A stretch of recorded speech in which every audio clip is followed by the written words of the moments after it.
కీర్తన గ్రంథము 57వ కీర్తన 9వ వచనాన్ని ఒకసారి చదువుదాం. నీ కృప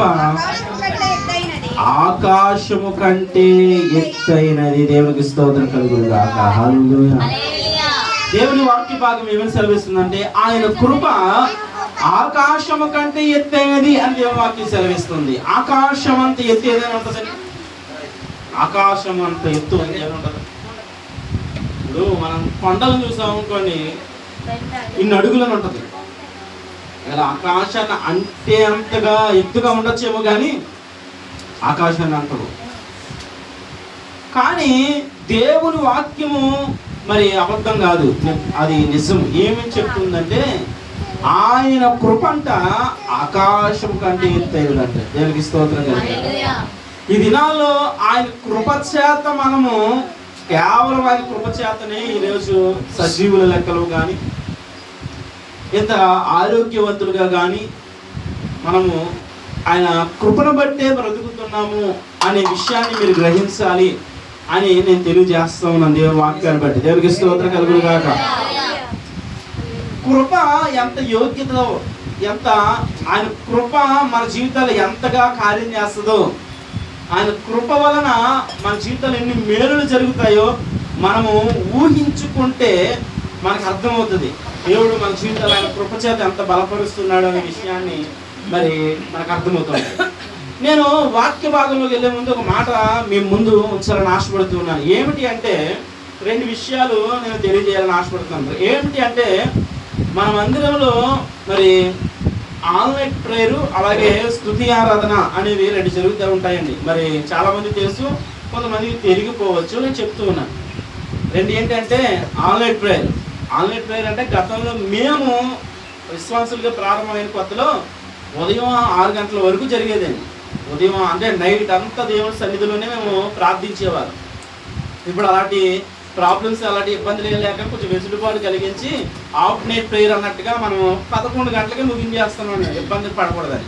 సాధారణంగా మీరు పడుకునే టైము మినిమం 12 అవుతుంది ప్రతి ఒక్కరి ఇంట్లో. 12 అయితే ఖచ్చితంగా అవుతుంది, లేదు 11 ఖచ్చితంగా అవుతుంది. మరి ఆల్ నైట్ ప్రేయర్ అంటే 11 గంటలకి ఆరాధన అయిపోతుందని తెలిసిన వారు చాలామంది ఉన్నారు, తెలియని వారు ఉన్నారు. కాబట్టి రాకుండా ఆగిపోతున్న వారితో నేను చెప్తున్నాను, దయచేసి మీరు ఆల్ నైట్ ప్రేయర్ రండి. 11 గంటల కంటే ప్రపంచం ఎక్కడ నిద్రపోరండి. లోకంలో మనం చూస్తుంటే ఎక్కడా పడుకోరు ఆ టైంకి.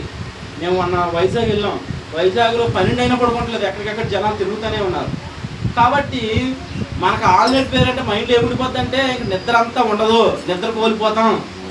ఆల్ నైట్ ప్రేయర్ అంటే ఇంక నిద్ర లేకుండానే ఆ దేవుని ఆరాధించేస్తాం అని చెప్పేసి ఏదో భయం ఉండిపోతుంది కొంతమందికి. కాబట్టి ఆల్ నైట్ ప్రేయర్ ఖచ్చితంగా మీరు అందరూ రావాలని ప్రోపేట మనం చేస్తున్నాం. 2వ విషయం ఏంటంటే స్తుతి ఆరాధన.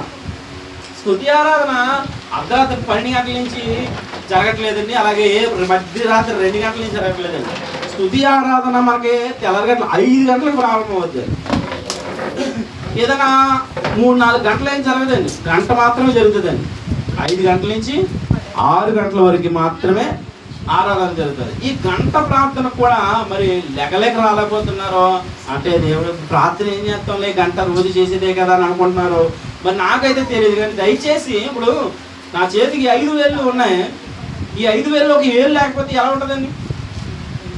ఈ 5 వేల్లో ఒక వేలు లేకపోతే ఇది బాగోదండి.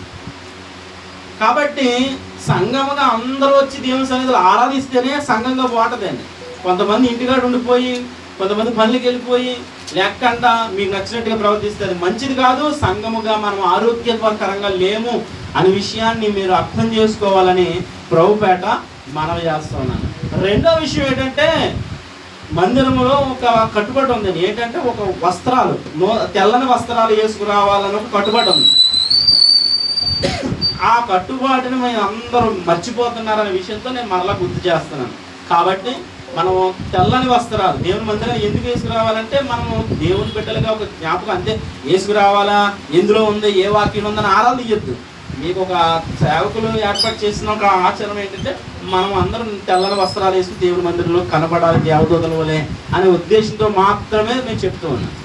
కాబట్టి తెల్లని వస్త్రాలు మర్చిపోద్దు, ఆన్లైన్ ప్రేయరు, స్తుతి ఆరాధన, ఈ 2 విషయాలు మీరు నిర్లక్ష్యం చెయ్యొద్దు అనే విషయాన్ని నేను ముందు ఉంచుతున్నాను. కాబట్టి స్తుతి ఆరాధనకు వచ్చిన వారికి ధన్యవాదాలు, అలాగే ఆన్లైన్ పేరుకి వస్తున్న వారికి ధన్యవాదాలు. రాని వారు ఈసారి నుంచి మీరు రావాలని ప్రభుపేట మనవి చేస్తూ తెలియజేస్తాం. దేవునికి స్తోత్రం కలుగును గాక. హల్లెలూయా. ఇప్పుడు దేవుని వాక్యం ఏమి సెలవిస్తా ఉంది? ఆయన కృప ఎంతవరకు ఉంది?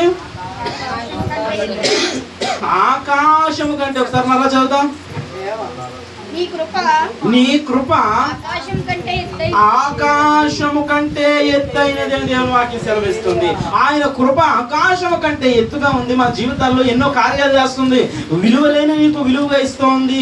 యోగ్యతలు లేని నువ్వు యోగ్యంగా తీరుస్తూ ఉంది. నీ జీవితం గతం ఏమో, పూర్వం ఏమో, కానీ ఈరోజు ఆయన కృప చేతనే నువ్వు ఈరోజు ఈ రీతిగా బ్రతుకుతున్నావు అనే విషయాన్ని మనం గ్రహించుకుంటూ ఎప్పటికప్పుడు అయా నీ కృప నా జీవితంలో ఎల్లప్పుడూ హెచ్చుగా ఉంది అనే విషయాన్ని నువ్వు గ్రహించాలి. ఒక స్త్రీ విషయంలో నేను 10 నిమిషాలు నేను ముగించేస్తాను. కానీ ఈరోజు 11:30కి ఆరాధన అయిపోతుంది కాబట్టి నేను త్వరగా ముగించాలని ఆశపడుతున్నాను. బైబిల్ గ్రంథంలో ఒక స్త్రీ జీవితంలో దేవుడు చేసిన కృపను మీ ముందు ఉంచాలని ఆశపడుతున్నాను. 2వ రాజుల గ్రంథం 8వ అధ్యాయంలో ఒకసారి మనం వెళ్తే మొదటి వచనం నుంచి చదువుదాం. 2వ రాజుల గ్రంథం 8వ అధ్యాయం మొదటి వచనం నుంచి. ఒకనాడు ఎలీషా తాను బ్రతికించిన బిడ్డకు తల్లి అయిన ఆమెను పిలిచి, యెహోవా క్షేమకాలము రప్పింపబోచున్నాడు, 7 సంవత్సరములు దేశములో క్షేమము కలిగినని చెప్పి నీవు లేచి నీవును నీ ఇంటి వారును ఎచ్చట నుండుట అనుకూలము అచ్చటికి పోవుడనగా ఆ స్త్రీ లేచి దైవజని మాట చొప్పున చేసి తన ఇంటి వారిని తోడుకొని ఫిలిష్తీయుల దేశమునకు పోయి 7 సంవత్సరములు అక్కడ వాసము చేసాను. దేవునికి స్తోత్రం కలుగును గాక. ఈమె పట్ల దేవుని యొక్క కృప ఎలా ఉందో నేను చెప్తూ చిన్న మాటను మీకు తెలియజేస్తున్నాను. ఏమిటి అంటే, ఈమె మరి సేవకుడు ఎప్పుడొచ్చినా మా గృహంలో ఉండాలి అని చెప్పి సేవకుడికి తన ఇంటి మీద ఒక గదిని కట్టి తనకు కావాల్సిన వసతులన్నీ ఏర్పాటు చేసి, సేవకుడు ఎప్పుడు మా ఊరు వచ్చినా మా ఇంట్లో ఉండాలని వసతిని ఏర్పాటు చేసి ఆమె ఉంటుంది. ఓ రోజు ఆమె బిడ్డ చనిపోతాడు. తల పగిలినే అని దేవుని వాక్యం చెప్పబడినట్టుగా ఆమె బిడ్డ చనిపోయినప్పుడు సేవకుడు ఆ బిడ్డను బ్రతికిస్తాడు. ఆ వాక్యం మీ అందరికీ తెలుసని నేను అనుకుంటూ ఉన్నాను. కాబట్టి ఆ స్త్రీకి అక్కడ చెప్తున్నది ఏంటంటే, తాను బ్రతికించిన బిడ్డకు తల్లి అయిన ఆమెను పిలిచాడు ఒక రోజు.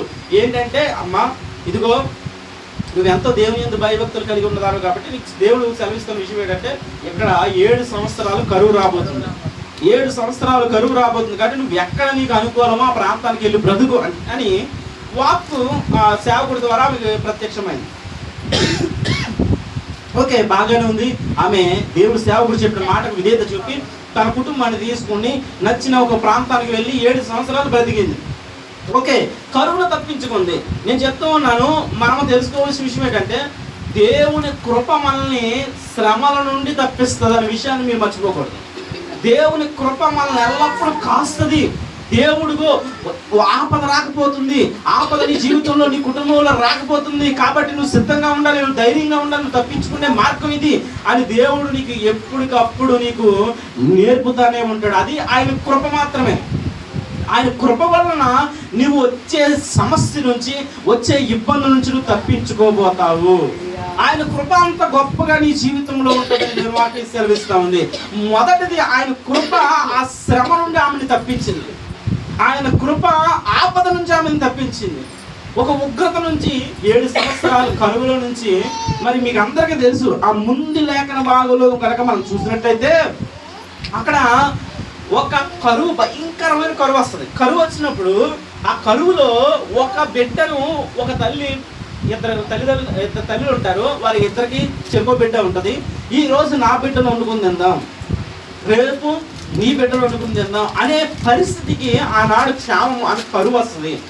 అలాంటి కరువు మరొకటి రాబోతుంది 7 సంవత్సరాలు. కాబట్టి నువ్వేం చేయాలంటే, ఎక్కడ అనుకూలం అక్కడికి వెళ్ళిపోయని చెప్పి ఆయన చల్విస్తున్న విషయాన్ని తెలియజేస్తాను. అంటే ఎంతటి ఆపదనైనా దేవుడు నిన్ను తప్పిస్తాడు.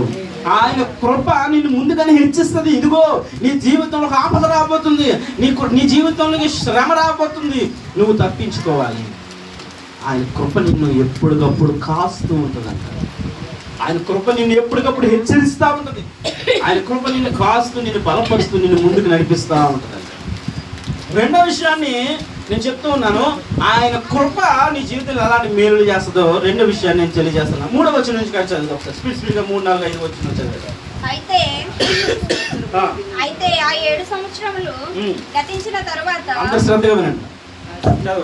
ఆ స్త్రీ ఫిలిస్తీయుల దేశంలో నుండి వచ్చి తన ఇంటిని గూర్చియు భూమిని గూర్చియు మనవి చేయుటకై రాజు వద్దకు పోయెను. రాజు దైవజనుని పనివాడుగా గెహాజీతో మాట్లాడి ఎలీషా చేసిన గొప్ప కార్యములన్నిటినీ నాకు తెలియజెప్పమని ఆజ్ఞలిచ్చి ఉండెను. అతడు ఒక మృతునికి ప్రాణం తిరిగి రప్పించిన సంగతి వాడు రాజునకు తెలియచెప్పుచుండగా ఎలీషా బ్రతికించిన బిడ్డ తల్లి తన ఇంటిని గూర్చి భూమిని గూర్చి రాజుతో మనవి చేయవచ్చాను. దేవునికి స్తోత్రం కలుగును గాక. హల్లెలూయా. ఇప్పుడు మీకు ఏమర్థమైంది? విన్నవారు చెప్పండి, ఏమర్థమైంది? విన్నవారు దేవుని స్తోత్రం చెప్తాం. అదే విన్నారు. విన్నవారికి ఏమర్థమైంది? విన్నారా? వినలేదు అంటే దేవుని స్తోత్రం చెప్పనా, వినలేదంటే మళ్ళీ చదివింటాం. విన్నామంటే ఏం విన్నారో దాన్ని చెప్పండి సమాధానం. విన్నాం కానీ అర్థం కాదు అన్నవారు దేవుని స్తోత్రం చెప్పండి. అయితే అందరికీ అర్థమైందా? సరే. ఇక్కడ జరుగుతున్న విషయం ఏంటంటే ఆమె 7 సంవత్సరాలు ఎక్కడికి వెళ్ళిపోయింది? ఫిలిస్తీన్ ప్రాంతానికి వెళ్ళిపోయింది. వేరే ప్రాంతానికి వెళ్ళిపోయింది. కరువు ఇక్కడ ఉంది కదా, బ్రతుకుదామని చెప్పి వాళ్ళ కుటుంబంతో వెళ్ళిపోయింది. 2 సంవత్సరాలు మన స్థలము గనక ఉంటే దాన్ని ఏం చేస్తారు? చుట్టుపక్కల వాళ్ళు ఆక్రమించేస్తారు. దాంట్లో ముందు చెత్త వేస్తారు, తర్వాత జాయిగా జరుగుతారు. కాబట్టి 7 సంవత్సరాలు అయ్యాడికి ఆవిడ ఇల్లు ఎక్కడో తెలియట్లేదు. ఇంకో విషయం ఏంటంటే ఆవిడ స్థలం అక్కడే ఉన్నా 7 సంవత్సరాలు వచ్చినప్పుడు చుట్టుపక్కల అంతా కట్టేశారు. ఇప్పుడు ఆవిడ ఇల్లు ఎక్కడ గుర్తులేదు. ఇప్పుడు ఈ పాకలో 10 సంవత్సరాల నుంచి ఇలాగే ఉన్నాయి కదా, సరిపోయింది. ఇక్కడ బిల్డింగ్లు అయిపోయి రకరకాల కట్టారనుకో, ఈ గుర్తుంటుంది, మన చర్చ ఎక్కడ ఉండదు. అలాగే 7 సంవత్సరాల తర్వాత ఆవిడ వచ్చినవాడికి వాతావరణం మారిపోయింది. నా ఇల్లు ఎక్కడ, నా వాకలు ఎక్కడ, నా పరిస్థితి ఏంటి, నాకు ఎవరు ఇస్తారు, నా భూమి ఎక్కడ ఉంది అని ఆవిడకి అర్థం కాని స్థితిలోకి ఆమె టెన్షన్ పడతా వస్తూ ఉంది. ఈమె ఏం ఆలోచన చేసిందంటే, ప్రభువా నేను 7 సంవత్సరాలకు బయటకు వచ్చాను, నా ఇల్లు ఎక్కడో, నా వాకలు ఎక్కడో, నా భూములు ఎక్కడో నాకు ఏం తెలీదు. ఒకవేళ నా ఉన్నా తెలిసినా మరి ఎవరో ఒకరు ఆక్రమించేస్తారు, అవి నాకు ఎవరు ఇస్తారు, ఎవరైతే ఆక్రమించారో వాళ్ళు నాకు ఇస్తారా అని ఒక బెంగతో రాజు దగ్గరికి వస్తూ ఉందంటే అండి. చూడండి, దేవుడు మీ పట్ల చేసే కార్యాలు మీకు ముందుగానే కార్యాలు జరిగిస్తాడు. మీరు వెళ్ళక ముందే అక్కడ కార్యాలు జరిగితే ఆయన కృప అంత హెచ్చుగా ఉంటుంది. ఏంటో జరుగుతుందో ఆ చిన్న ముక్కలో మీకు చెప్తున్నాను. వెళ్తా ఉంది, రాజు దగ్గరికి వెళ్ళి మనవి చేసుకుందాం, రాజా ఇదిగో మరి నా ఇల్లు, నా వాకలు నాకు తెలియట్లేదు, లేదంటే తెలుసు పలానా చోట ఎవరు ఆక్రమించారు అని ఏదో మొత్తానికి ఆమె కావలసిన ఇల్లు వాకల కొరకు మొరపెట్టడానికి రాజు దగ్గరికి వెళ్తా ఉంది. రాజు దగ్గరికి వెళ్ళేటప్పటికి రాజు ఏం చేస్తున్నాడంటే, గెహాజీ ఎవరు తెలుసా? గెహాజీ రాజా ఎవరమ్మా? ఇంకా చెప్పాలి. గెహాజీ ఎవరికి? ఎలీషా దేవసేవకుడైన శిష్యుడిగా పిలువబడుతున్న గెహాజీని రాజు దగ్గరికి పిలిపించుకుని గెహాజీతో అంటాడు, గెహాజీ ఎలీషా సేవకుడు ఏమేమి అద్భుతాలు చేశాడు చెప్పమ్మా అంటే, అప్పుడు ఆయన చెప్తున్నాడు, అయ్యా ఇదిగో ఫలానా ప్రాంతంలో ఒక స్త్రీ ఉంది, సేవకుడు ఎప్పుడు వచ్చినా ఆయనకి కావాల్సిన అవసరాలన్నీ తీర్చేది, ఆయన ప్రేమించి ఒక ఇల్లు కట్టింది, గది కట్టింది, ఆయన కావాల్సిన అక్కర్లన్నీ తీర్చేది. ఆమె రోజు తన బిడ్డ చచ్చిపోతే ఎలీషా, మరి సేవకుడని ఎలీషా ప్రార్థించి ఆ బిడ్డను బ్రతికించాడయ్యా అని ఇలా చూశాడు. కరెక్ట్గా ఆమె బిడ్డ పరిగెత్తి ఇలా వస్తున్నారు రాజు దగ్గర. అయ్యా రాజా రాజా రాజా నేను చెప్పాను కదా ఈమె, రాజా నేను చెప్పాను కదా ఆమె ఈమె బ్రతికించిన బిడ్డ ఇతడే. ఆ లేఖన బాగా 6వ అధ్యాయానికి చదివితే మీకు అర్థమవుతుంది. ఆ బిడ్డ ఈవిడే, ఈ బిడ్డే, ఆ తల్లి ఈమె అంటే అప్పుడు ఆయన ఆశ్చర్యపడి, అవునా నిజమేనమ్మా అంటే అప్పుడు ఆవిడ వివరం చెప్తుంది, అయ్యా నిజమేనయ్యా, నా బిడ్డ చనిపోయాడు, గుండెల బాధకుడు ఏడుస్తున్న సందర్భంలో నా సేవకుడు ప్రార్థిస్తే నా బిడ్డ బ్రతికాడు, నిజమేనయ్యా, అదిగో ఆ బిడ్డ ఈ బిడ్డే అనగానే రాజు ఆశ్చర్యపడిపోయి, చచ్చిపోయిన బిడ్డ బ్రతికాడంటే ఈ దేవుడు గొప్పవాడు అని చెప్పి, ఆమెకి ఏం కావాలమ్మా నీకంటే, ఇదిగో నా ఇల్లు వాకలు లేదయ్యా అంటే వెంటనే ఎవరక్కడ వచ్చాడు ఏంటయ్యా అంటే, ఇదిగో ఈ ఇల్లు వాకలి ఎక్కడ, ఈ భూమి ఎక్కడ, అన్నీ ఆమెకు ఇప్పించండి అంటే వెంటనే వెళ్ళి క్షణాల్లో అక్కడ అద్భుతంగా ఆమె స్థలం వాకలు అన్నీ ఇప్పించబడ్డాయంట. దేవునికి స్తోత్రం కలుగుతుంది. ఆమె 7 సంవత్సరాల తర్వాత రాజు దగ్గరకు వస్తుంది. రాజు దగ్గరికి వచ్చే సమయానికి రాజుకే దేవుడు ఒక అద్భుతం చేస్తున్నాడు. రాజునే ఏంటి, ఎవరు రాజు ఏం చేస్తున్నాడు, దేవసేవకుడు ఏం చేశాడు, గొప్ప కార్యాలు ఏంటి అంటే పలానా పలానా అనేటికి ఆమె రావడము, అంటే ఆమెకు గొప్ప కార్యం జరగడం. అంటే దేవుని కృప ఏంటంటే మనం వెళ్ళే సమయానికి ముందుగానే కార్యం చేస్తుంది. అక్కడ ముందుగానే కార్యం జరగలేదంటే దేవుని కృప నీకు జరగట్లేదని అర్థం. ఈరోజు నువ్వు తెలుసుకోవాల్సిన విషయం ఏంటంటే ఆయన కృప ఆకాశము కంటే ఎత్తైనది నీ జీవితంలో. అంత ఎత్తుగా ఉంటే నీ జీవితంలో మొదటగా శ్రమ వస్తే తెలియపరుస్తుంది, కష్టం వచ్చినప్పుడు తెలియపరుస్తుంది, నష్టం వచ్చినప్పుడు నీకు తెలియపరుస్తుంది, శోధనలో పడే ముందు తెలియపరుస్తుంది. ఇదిగో కష్టం రాబోతుంది, శ్రమ రాబోతుంది, సరి చేసుకో, నిలబెట్టుకో, మార్చుకో, బ్రతుకో అని తెలియపరుస్తుంది. 2, నీ జీవితంలో జరగవలసిన కార్యాలు ముందుగానే జరిగిస్తుంది. నువ్వు కంగారు పడవలసిన అవసరం లేదు, నువ్వు నలిగిపోవాల్సిన అవసరం లేదు. దేవుని కృప నీకు ముందుగా వెళ్ళి నువ్వు అక్కడ అడుగు పెట్టేదానికన్నా ముందుగానే దేవుని కృప కార్యం చేయబోతాడు. ఈరోజు నువ్వు నమ్మగలిగితే ఆ కృప కొరకు కనిపెట్టు.